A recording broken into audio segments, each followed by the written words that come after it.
হয় নমস্কাৰ। আমি কৈ আছোঁ আদি যুগৰ ৰজাকালীয় সম্পদ। ইয়াতে ৰজাবিলাখনে অস্ত্ৰ শস্ত্ৰ জমা কৰাৰ লগতে এইটো এটা পাহাৰৰ মানে গোটেই এৰিয়াটো এটা বাংকাৰৰ নিচিনা পাহাৰৰে আৱৰা। ইয়াতে মানে বেদখলকাৰীয়ে এই জমিনটো মানে বহুতবোৰ ল'ৰা এনেকৈ দেখা পাইছোঁ। কোনে কিনিব খুজিছে এই কথাটো নাজানো, কিন্তু ইয়াত জমিনটো মানে অধিকাৰ কৰাৰ কাৰণে উঠি পৰি লাগিছে। এই জমিনটো চৰকাৰে যেন এই জমিনটোৰ ওপৰত কিবা এটা বিচাৰ কৰে, তাৰ কাৰণে আমি অনুৰোধ আবেদন জনাইছোঁ। আহোম দিনৰ ইয়াত অস্ত্ৰ মজুত কৰা আহোম দিনত ৰজাসকলে ইয়াতে অস্ত্ৰ শস্ত্ৰ ৰাখিছিল।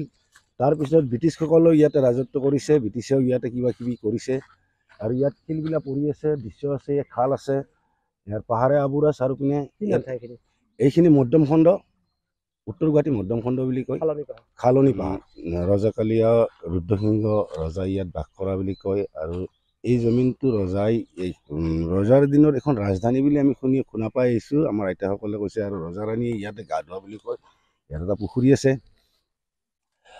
আৰু ইয়াত এই জমিনটো সহযোগী এটা মন্দিৰ আছে, প্ৰাচীন কালৰ আদি যুগৰ মন্দিৰ।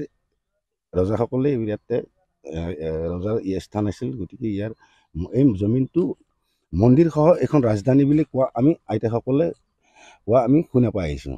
এই জমিনটোত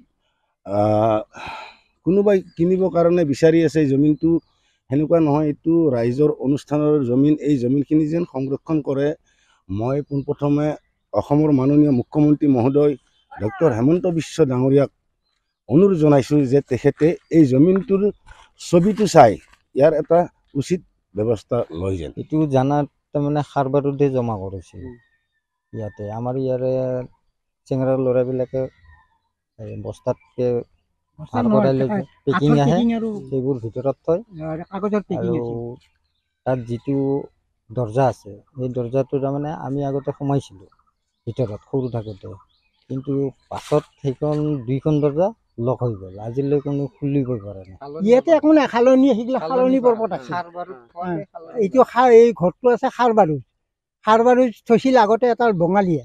তাৰপৰা বঙালীটো যেতিয়া সেই বঙালী খেদাৰ দিনত গুচি গ'ল, তাৰপৰা সেই চকীদাৰে ইয়াতে এটা চকীদাৰ দিছিল, চকীদাৰটো ৰখি আছিল। ৰখি থাকোঁতে তাৰপিছত আৰু ভিতৰত কোনো বস্তু নাই, চব লৈ গৈছে।